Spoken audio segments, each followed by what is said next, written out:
We're back with our daily MLB Best Bets here for May 17th. All 15 games today, or all 30 teams play, makes up 15 games today in Major League Baseball. It is still a rivalry weekend, obviously, with big rivalries such as the Padres and Mariners, and, I don't know, the Rays and Marlins. No Red Sox, Yankees, no Giants, Dodgers. It's okay. We've got all 30 teams playing today. And folks, before we get into the best bets, make sure to hit that subscribe button down below for some more daily MLB best bets here on the channel. No NBA today, so again, just the MLB today on the channel tomorrow. Thunder and Nuggets game number 7. Knicks beat the Celtics yesterday, which means Pacers in 5 in the Eastern Conference Finals. I'm telling you, Pacers are winning the entire thing. Also, folks, make sure to go check out our UFC Fight Night Burns versus Morales predictions. Again, that's today in the UFC Apex from Las Vegas, Nevada. So on Greedo Plays MMA, we've got our full card predictions. Go check out that video that is linked in the description down below. Let's get on to the first of our 5 best bets today in the MLB. And I'm kicking things off by picking the Mets. Okay, I very rarely do this because I hate the Mets. But I kind of don't know why they're underdogs here. I'm going to be honest with you. It's probably because the game's at Yankee Stadium, but I actually do quite like New York here. Well, they're both New York, but I like the Mets, right? Juan Soto yesterday, his return game to the Bronx, his return to Yankee Stadium, he gets booed. It is what it is. The Yankees win the game 6-2. Aaron Judge goes over his total bases line that we had. He had 2 singles. We had him at over 1.5, so Judge cleared. We'll take it. Juan Soto went 0 for 2 with 3 walks, so really not a Juan Soto. Well, actually, kind of is a Juan Soto game. Getting on base, drawing long counts. No hits in that game for Soto, but again, not a horrible game for him, obviously. Yankees win 6-2. Carlos Rodon was good. Tyler McGill did not go deep at all in that game. Yankees got 4 runs in the 3rd inning, obviously, because of Goldschmidt and then Volpe, and then they walked Peraza, which scored a run. I think that was Goldschmidt. Anyways, the Mets just weren't able to make up that deficit that they faced in the 3rd inning when McGill kind of just blew up. I'm taking the Mets this time around, and for a couple reasons. One, I think tensions aren't as high this time around, which I think actually favors the Mets. Guys, there was way more pressure on Juan Soto and the New York Mets in this game than there were the Yankees, just because, again, you're going into enemy territory. The fans hate you, right? And it's just they don't like Soto. The entire basis around this game is Soto's return. Now that's off of your back, I think the Mets are going to play better ball. So that's one thing. 2, I like the pitching matchup a lot tonight. I don't think Clark Schmidt's bad. I really don't think so. His ERA is 4.73. He hasn't done a bad job recently at all. I mean, hell, we look at Schmidt's last 3 starts for the Yankees. It's all been victories for New York. A 5-1 victory over the Blue Jays. Schmidt went 5 innings, 1 hit, 1 run. It was a home run. Did walk 4 guys, but still. Start after that against the Padres. Yanks win 12-3. 6 innings, 7 hits, 2 runs for Clark Schmidt in his last start in Seattle against the Mariners. 6 innings, 3 hits, 3 runs, 2 homers. That final score was 11-5 Yankees. So sure, the Yankees do usually get him a lot of run support, but at the same time, right, Clark Schmidt has not done a poor job recently. So I think he's much better than that ERA indicates. But Griffin Canning, man, I mean, has been one of the biggest surprises of the entire season. I mean, I don't think anybody saw this coming out of Griffin Canning. 2.36 ERA. We know records in baseball for starting pitchers don't really matter. He's 5-1. Hell, look at Jorge Lopez, who's a reliever on the Nationals with a 7 ERA, who's got a 6-0 record. But anyways, Canning's 5-1. In his last 5 starts, the Mets have won these last 5. His last start against the Chicago Cubs was really good. 6 innings, 2 hits, 1 run. Start before that against the D-backs, 5 innings, 6 hits, 1 run. Start before that against the Washington Nationals in a 19-5 victory for the Mets. Canning goes 5 innings, 4 hits, and 0 runs. So Canning's been pretty good. You can really rely on him to give you either 5 or 6 good innings of work. And I get it. This is probably the toughest environment and the toughest team to face in the road in all of baseball. Just the combination of Yankee Stadium and this Yankees lineup, yeah, it's hard to go in here and win, especially as an opposing pitcher. But I think Griffin Canning's done a really good job forcing soft contact this season, finding ways to get out of innings. I mean, strikeout numbers aren't, over the top, but I mean, he's going to give you 5, 6, 7, maybe even 8 strikeouts per game. And yes, the Yankees lineup is incredible, and they get only more dangerous when Cody Bellinger does what he did last night. Bellinger going 3 for 5. Again, he was an on-base machine yesterday. You combine that with Aaron Judge and then Paul Goldschmidt, who's still batting .350, which is ridiculous. But you combine that with those guys, and Trent Grisham is doing his thing in the 1 spot, and this team is very dangerous. Now, the bottom half of the lineup isn't very great. I mean, Volpe's all right, I guess. But then you get Austin Wells, who's batting .200. Peraza is batting .178. And Vivas is batting .185. And I look at the Mets lineup, right? I mean, this lineup is built around 1, 2, 3. We know that. It's Lindor, it's Soto, it's Alonso. But I mean, past that, Vientos will give you at-bat. Same with Brandon Nimmo. Francisco Alvarez, I feel like always hits the ball really hard every time I watch him. I don't know if Mets fans will feel the same exact way, but I like what we get here as a whole. I like Griffin Canning on the bump. I think, again, the pressure is now off of the Mets. I think now they're settled in. It's no longer, oh no, it's Soto's return. Now it's okay. Now it's, we got to find a way to win this series. We lost the first game here in the Bronx. We got to find a way to win back-to-back and come out of here with 2 out of 3 victories. I mean, on paper, the Mets and Yankees have basically identical records, or pretty much close to that. The Mets are 28-17. The Yankees are 26-18, right? I mean, these are 2 teams that are very close record-wise, and I see no reason why the Mets shouldn't win this baseball game. Again, I think Griffin Canning's much better than Clark Schmidt, even though Schmidt has improved. I think Canning is better, and I like what the Mets lineup is doing right now. And I expect Juan Soto, who we can't really rely on all the time. I think Soto does have a big game because it's like, all right, dude, just show up in front of this crowd. Yes, you got on base 3 times last game. Now it's time to go yard. Hit a Mickey Mouse home run out of this ballpark. Let's go. Juan Soto and the New York Mets win this game, and we're getting it at great value, too. I've seen this line fluctuate anywhere between plus 105 to plus 120 or 115-ish. So I'm taking the New York Metropolitans to go to the Bronx and beat the New York Yankees. Our second game of the day is here in Camden Yards in Baltimore, Maryland, between the Washington Nationals and the Baltimore Orioles. Yesterday was the most hilarious game I've ever watched. Between the Nats and the Orioles. A lot of just weird stuff happened. Mackenzie Gore goes 4 2/3 innings, doesn't even go 5. Mackenzie Gore goes 3 2/3 innings. Again, this is the most hilarious thing ever. So Gore doesn't even get to 4 innings. He gives up 10 hits, but strikes out 9 guys, but only gives up 2 runs. Really weird. Gore got out of 2 bases loaded jams, and Gore gets out of there with 9 Ks. It's crazy. As a whole, the Orioles left 15 guys on base. And on top of that, Baltimore out-hit Washington 14-5. Yet the Nationals still won the game. They found a way to win. Nasim Nunez with a huge hit in the top of the 9th, an infield single. He legs it out, beats Felix Bautista to first. Jose Tena doesn't stop running. He rounds third, slides into home. He's safe. Nationals win. I don't know how we won. Shout out James Wood continuing to do his thing. Top of the 6th, James Wood knocks in Nasim Nunez. Top of the 8th, James Wood solo home run. Shout out to the low rider in the first inning with the home run as well. But Kyle Finnegan slams the door shut in the bottom of the 9th as well. The Nationals get out hit again 14-5. And they find a way to win. And even funnier, Jorge Lopez, who has an ERA of 7.65, I think, this year, notches his 6th victory, and he's now 6-0, where he leads all pitchers in baseball in wins. I don't know how we won, but we did. So the Battle of Mid is won by the Nationals. I'm looking for another victory today. I am. I'm looking for another win today, and I think they're going to get it. I don't understand the line, okay? Normally I'd say, oh, does Vegas know something we don't? No, okay? Again, there's not a team in all of professional sports I know better than the Washington Nationals. There's nothing going on, okay? The books just don't expect the Nationals to win back-to-back games. That's really it.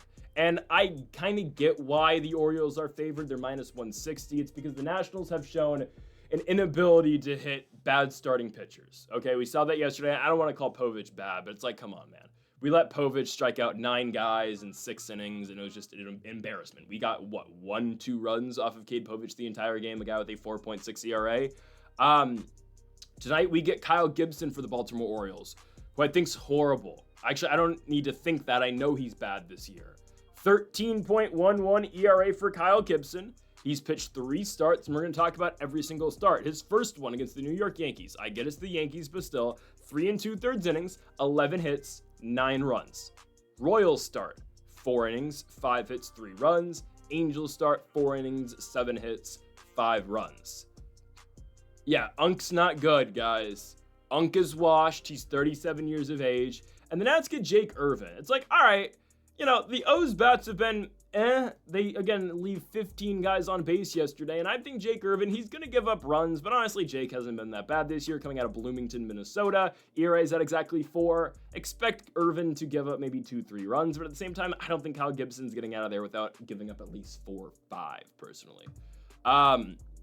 So I'd expect a high-scoring affair. I know we don't always get that with the Washington Nationals, but I do think, again, if there's ever a time to step up and actually score some damn runs, it's going to be tonight. I think they're going to do it. It's the Nats' first nationally televised spot of the year, which I guess matters. It's on Fox Sports 1. And I got to give Nasim Nunez a lot of credit. I mean, this guy in his post-game interview with Dan Kolko on Masson yesterday said, he was talking to James Wood and the guys in the clubhouse and said, we had a home meeting and said, we just need to start playing like we're a travel ball team and having fun. Because, by the way, Nasim Nunez finished the game in center field yesterday, a position he's never played at the major league level or the professional level ever. So I'm hoping that's, again, we're flipping the switch here, right? We're saying, okay, we're going to start having fun. Maybe this is our, Gerardo Parra baby shark moment. It's Nasim Nunez getting the boys amped up, and we're playing like a travel ball team now. So we're only 8 games under 500, okay? If we can just start piecing together some wins. I don't know if we're going to sweep the O's because, tomorrow is Zach Eflin versus Mike Soroka. But, I think we can start, maybe we can start inching closer to 500. And I think that starts with the victory today. I think the Nationals, honestly, are going to get that. Again, I see no reason why they won't bomb Kyle Gibson today. I don't trust the Orioles' bats. Nobody should trust the Orioles' bats. So I think Jake Irvin's going to have a more than a serviceable start. Give me Abrams, give me Wood. I mean, these guys, again, they're hitting the ball well right now. I know Abrams went over 5 yesterday, average now down to 308, I think. But James Wood, man, 12 home runs in the year, 280 average. The guy's great. He is. And really, we don't win that game yesterday if it's not for him or Nasim Nunez, but both those guys come through. And I'm taking the Nationals to win today. I think it's a great spot. Again, trust me, we've barely taken Nats money line over the last 2 weeks just because we know this team's not very good at times. But I'm hoping, right? I'm going to be so disappointed when they don't win today. No, they're going to. But I'm hoping the Nasim Nunez thing kind of gets the boys going, okay? Nats money line plus 135 here on the road in Baltimore. Third best bet of the video. I'm going to keep rolling with Twins money line here, guys. The Twins are on this big winning streak, so why not stop now? Okay, Minnesota is in Milwaukee, Wisconsin today, and I'm taking them to beat the Brewers. The Brewers are 3 games under 500. They're 21-24, and the Twins yesterday continued to extend their win streak. That is now up to 12 consecutive games. They've not given up a run in back-to-back games. Last game of their 3-game set against the Orioles, they shut them out 4-0. Yesterday in Milwaukee, they shut out the Brewers 3-0. So the Twins are on fire right now. The entire AL Central is just really good. I mean, especially, really just everyone except for the White Sox, because earlier in the season we said, Twins, White Sox, kind of the poverty teams in the division. No, everyone in the AL Central is good other than the White Sox. It's crazy. And whatever with the White Sox yesterday not coming through, they got blown out. It is what it is. I'm done picking White Sox plus 1.5. We were sold wolf tickets, all right? That one game where the White Sox covered 1.5 and actually ended up beating the Twins in Minnesota, okay? That was a fake game. It was an outlier. It is what it is. Okay, I'm taking Minnesota here. Again, we're looking for 13 consecutive victories. I think they're going to do it tonight. I look at the pitching matchup. This game, again, is nationally televised on Fox. I look at the pitching matchup. I see Pablo Lopez versus Tobias Myers. I don't think Myers is bad at all. The thing with Myers is, again, he is technically a starter, but he does not go deep in games. I think his official tag's a starting pitcher, but really he's kind of just an opener who can go more than one. Because we've seen spots in that, where Tobias Myers just opens, or he's just a reliever. Last start for him against the Rays in Tampa goes 4 innings, 3 hits, 2 runs, 3 walks. Nothing crazy, 3.86 ERA on the season for Myers. And I look at Pablo Lopez, who's had a really good season so far, right? His last start, probably his worst start against the San Francisco Giants. Obviously, that's part of this whole win streak, and the Minnesota Twins ultimately win that game in extra innings. But in that start, it's Lopez's worst, right? 6 innings, 5 hits, 4 runs. Prior to that, though, man, a really good start against the Baltimore Orioles. 5 innings, 2 hits, 1 run, 11 strikeouts. Cleveland starts 6 1/3, 4 hits, 2 runs. Pablo Lopez has been pretty good this season. And I look at the Brewers, a lineup that I can't say I'm blown away by right now. This team struggles. Christian Yelich has continued to struggle. They've moved Chourio down now to, the 6th spot. He's now got the average down to 250, and yesterday didn't really help at all. Chourio goes 0 for 4 with 4 Ks. Yikes. Churang's great. I'll give them that. Their leadoff hitter. But Contreras is still, a 240 hitter. Rhys Hoskins has done a great job this season. But as a whole, man, you cannot rely on these Brewers bats. You can't. And I look at the Twins, and yeah, their averages, I mean, they don't have a single guy batting over 280. Hell, I don't think they have a guy batting over 260 right now, at least in the starting lineup yesterday. I think Ty France is still one of their higher average guys, but they find ways to get runs on the board, right? They scored in the first 2 innings yesterday, and not a single run after was scored after that second inning, right? Ty France singles. They get a Ryan Jeffers double play, but ends up scoring a run. They win the game 3-0. Okay. It is what it is. The Twins right now, they're just at that point in the season where obviously this is not going to continue, but they're just at a point right now where they continue to find ways to win. Regardless of how they're playing, good or bad, they're going to find a way to win.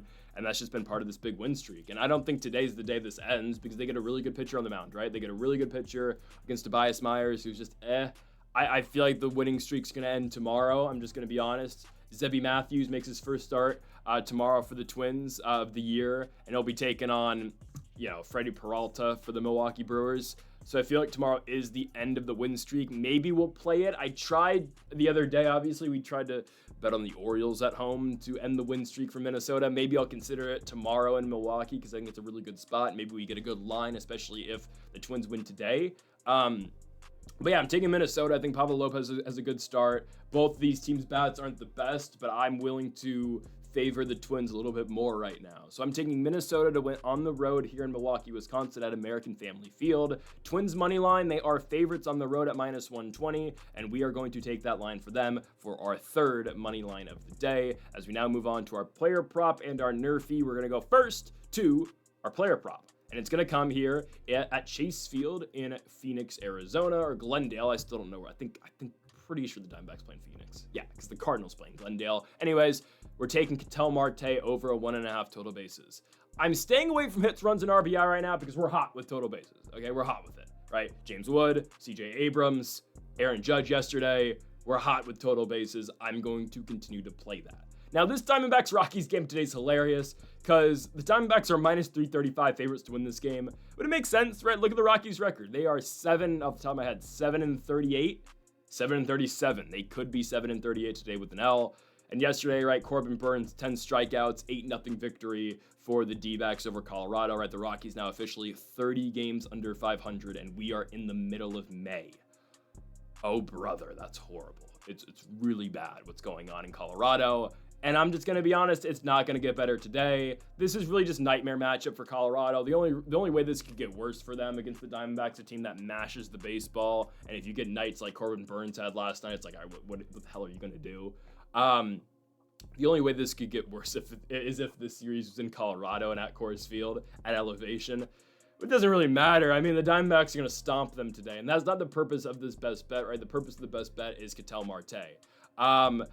German Marquez is pitching today for the Rockies. He's been horrible this year, just like Senzatella in this Rockies rotation. He's 1-6 on the year, 8.27 ERA, 1.7 WHIP. There's a lot of traffic on the bases against Marquez this season, right? He's 30 years of age, but my goodness, I mean, sure, again, I know all Rockies guys and all Rockies starters, yeah, they will have inflated ERAs because of the elevation that they pitch at, but at some point it's just like, man, nothing's going their way this season. And really this entire pitching staff, I mean, Chase Dollinger's ERA is in the 7s right now in his rookie season. It's just, nothing's going the Rockies' way. That's all I'm going to put it at right now. But Marquez, what we do get in this game, right, because it's Rockies, Diamondbacks, and German Marquez has pitched against the Snakes so many times, is a lot of historical backing or a lot of history between these matchups with guys in the lineup and Marquez. I mean, combined, there's 105 total plate appearances that the Diamondbacks have against Marquez career-wise. The one I will pick out is Ketel Marte, who makes up for 42 of those 105 at-bats. And sure, Marte is 12 for 42 career-wise against Marquez with 3 doubles, 1 triple, and 2 home runs and 8 RBI.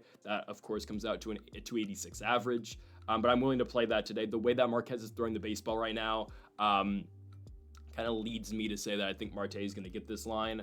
Marte's just been all right. Obviously, he's been dealing with injury. He got injured in that National Series in early April. Took him out basically 28 days. Exactly, I think it was 28 days. Has come back. He's been all right. Marte's struggling a little bit, I'll say that. Yesterday, he goes 0 for 4 against the Rockies, but if there's ever a time to bounce back, it is in this game right here. You get a guy that you've seen over 40 times in your career. The Rockies are just not great. And oh, by the way, the guy that you've seen over 40 times in your career is pitching his worst season by far as a major league pitcher, okay? You're going to get many opportunities tonight like you did yesterday, right? Yesterday, 5 total plate appearances for Marte. 1 was a walk. 4, of course, were, outs for him.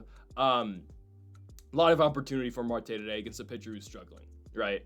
In a game where the Diamondbacks are such huge favorites, they're at minus 335, which is insane for a single baseball game. Again, they play 162 of these things, and yet the Diamondbacks are still that huge of favorites. It's insane. But, right, I think there's a lot of potential here because Marte has seen this matchup so many times. The D-backs are going to bat around quite a bit. And again, I don't even know how many times German Marquez is going to see Marte in this game. At the very least, there will be 2 matchups. I highly doubt Marquez is out of there by the second time in the order. But we do like Marte in this spot because, there is so much protection for this guy around the lineup, right? Even if he's not hitting his best right now, which is definitely the case, Marte's still batting first. You can't hide from this guy because, okay, then you bring up Corbin Carroll, then you get Lourdes Gurriel, then you get Eugenio Suarez, Josh Naylor. Regardless of the averages that Gurriel and Suarez are putting up, these are still guys who have huge power numbers. If you leave something over the center of the plate, they're going to nuke it.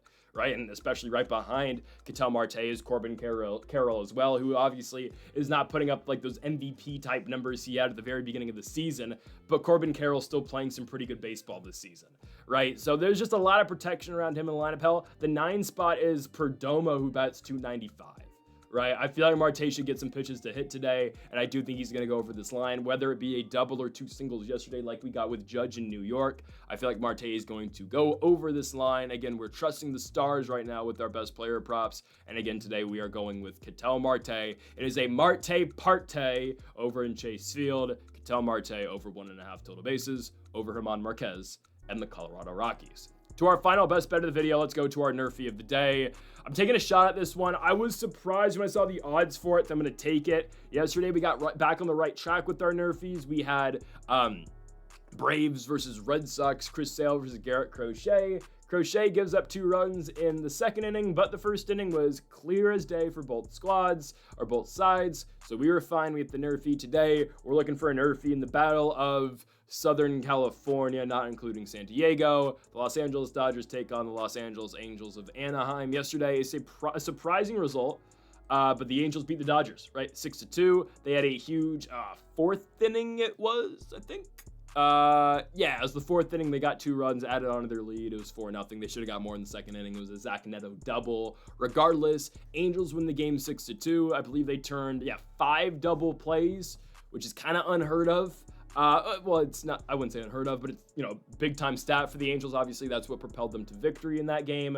We don't care about the final outcome of this one, though. We just care about the first 6 outs of the game. Okay, it's Clayton Kershaw's debut in 2025. Now, I didn't know where Clayton Kershaw was really going to, what purpose he was going to serve this loaded Los Angeles Dodgers team in 2025, but with the injuries to guys like Tyler Glasnow, like, Blake Snell, Roki Sasaki now, I believe is injured, if I'm not mistaken. I'm pretty sure I'm not making that up. I'm pretty sure he's injured as well.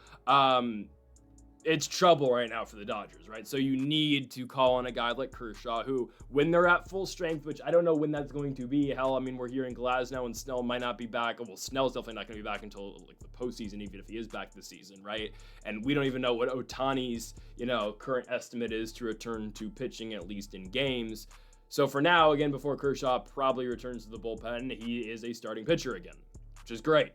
Kershaw is unk at this point, but it's fine. He's facing the Angels.